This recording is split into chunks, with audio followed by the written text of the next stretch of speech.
for items that are on tonight's agenda. We do not have any presentations or guests, so we move right along to the superintendent's report. Mr. Williams. Thank you. Good evening, everybody, and to anybody joining us at home, good evening.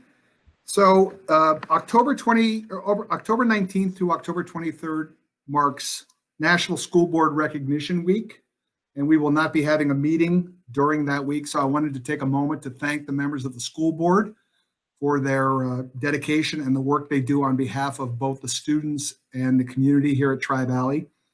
Anybody who has ever served on a school board knows that it's a thankless job, and if you do it well, it's a very time-consuming job.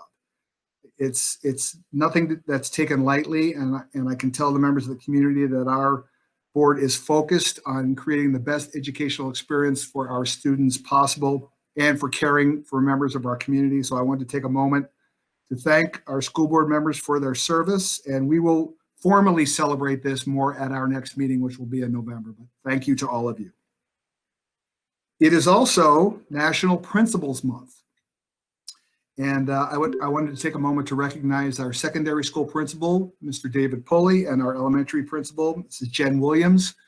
I think being a principal is the most important job in any school district. Having served as a principal for 15 years, I can tell you that a lot of the issues that come into a building come to the principal's chair.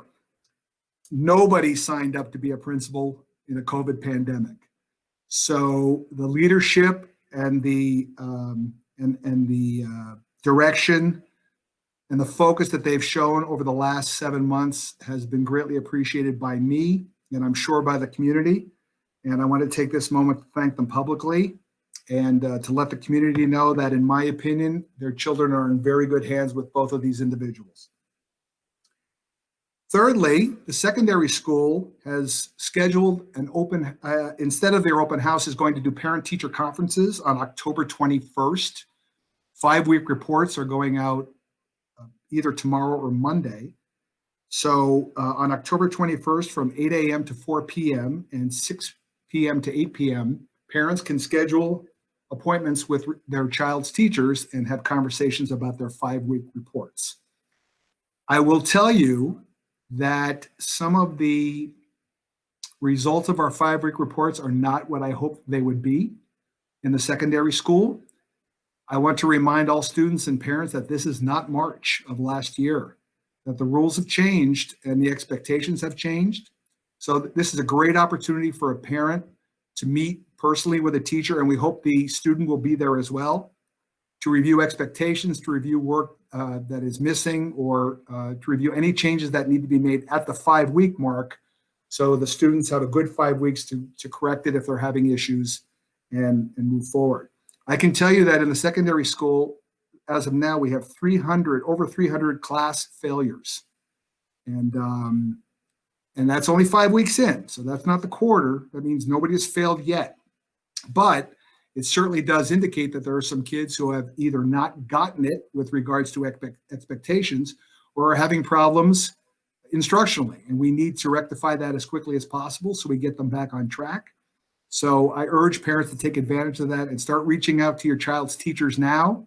Make those appointments for the 21st and have that conversation with the teacher once you get those progress reports. If you don't get them, ask. And if you have School Tool, I think they're going to be available tomorrow. And if not, they'll definitely be available for you to see on Monday.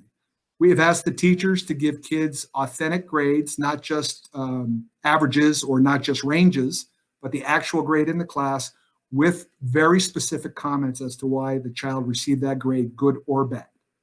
So we want these conversations to be authentic, and we want them to be clear. So when they're done, mutual expectations for continued success for these kids will be clearly spelled out between all parties. So I urge all parents to take advantage of that Wednesday, October 21st. I also want to tell everybody that Jason Kloss and I have had preliminary, and I highlight that word preliminary, conversations about starting off-season workouts. Some of the schools in our county have started off-season workouts for some of the athletes. There are a number of things to be worked out, including cohorts, what to do with our hybrid students, what activities would be permitted and not permitted, what sports would be permitted to practice and what sports would not be permitted to practice. Jason and I met today. He has sent me a formal proposal, which I'm reviewing. He and I will meet again early next week, but we hope to have a recommendation to the board at least by the next meeting, maybe even before, moving forward, so we can start getting our kids more involved and give those kids the opportunity that want to work out, the opportunity to do so. These would be voluntary workouts open to all students, but they would be limited with regards to attendance because we have very specific social distancing rules. So after we work all that out, I'll share it with the board, and then hopefully we can make that happen so we can get our kids a little more engaged in not only the school, but in staying fit and athletically ready should and hopefully when we have sports seasons later this year. And lastly, I want to remind everybody that we are returning to our hybrid model Monday, October 19th.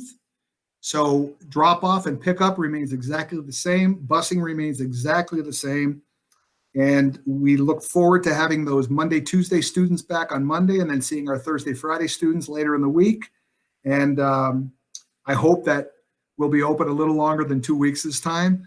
And, parents, if your child isn't feeling well, my best advice to you is not to send them to school. Give them the benefit of the doubt because, the results can be cataclysmic for everybody involved simply because of the guidelines we have to follow this year. So we're looking forward to seeing everybody back. We'll get right back where we left off, hopefully, and hopefully we'll be in school physically for a very long time for the remainder of the year. That's my report for this evening. Does anyone have any questions for me? I just had one, Mike. On the parent-teacher conferences, are they virtual or in person? They're virtual? No, they're virtual. They're virtual. Okay. The recommendations from the Department of Health have been to either eliminate or strictly limit all in-person meetings of any kind. So we'll be going to virtual department meetings. We've been doing virtual faculty meetings, but we are really eliminating all opportunities for any spread of a virus because there's more than one person in the room at one time. We'll certainly do the same thing with regards to parents coming into the building. And it's a safety measure, if above all. Understood. Anybody else have any questions? No. I'm sure the students are all looking forward to returning on Monday. I know mine are very much looking forward to returning back to school next week. All right. So thank you, Mr. Williams, for your report. Are there any items the board wishes pulled from tonight's agenda? Okay. I need a motion and a second. Motion. Motion, Joe. Joe, second. A second. It looked like Keith. Second, Keith. Any discussion? All right, we're going to vote by roll call. I have Joe Cologne, Yes. Kim Botsford, Yes. Erin Metnish, Yes. Kathy Papo, Yes. Keith Stryker, Yes. Brent Clark, Yes. Randy McGregor, Yes. and Carrie Ann Poley is also yes. So that is 8 yes, 0 no, no abstentions. So that moves forward. Board committee reports. The policy committee, do you have any update on next time you'll be meeting? I just sent the email today, given that the school has been closed. So once I have a date that is good for everybody, I'll let you know. Okay. Are there any other committee reports? I don't believe so. All right. Old business. There are no items of old business. Public comment sessions for items that are not on tonight's agenda. There are no items. Mike, are there any announcements, reminders, upcoming events other than the parent-teacher conferences? Not that I'm aware of right now. Okay. All right. New business. We have the approval of the district safety plan and disaster recovery plan for 2020-2021.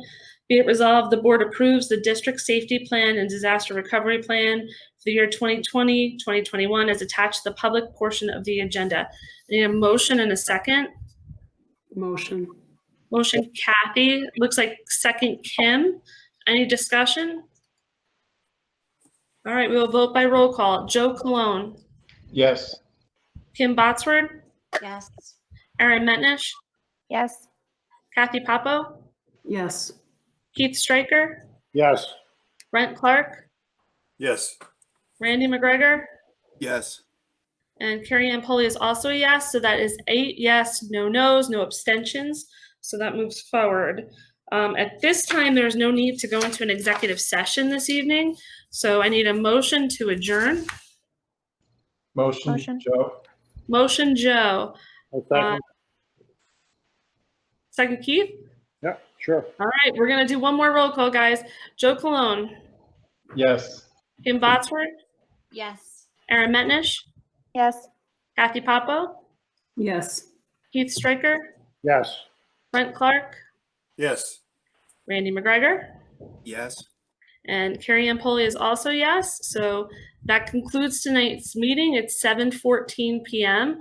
Continue to be well, Tri-Valley. Wash your hands, keep the face masks on. Let's keep school year rolling. All right. Have a good evening. Good evening, everyone.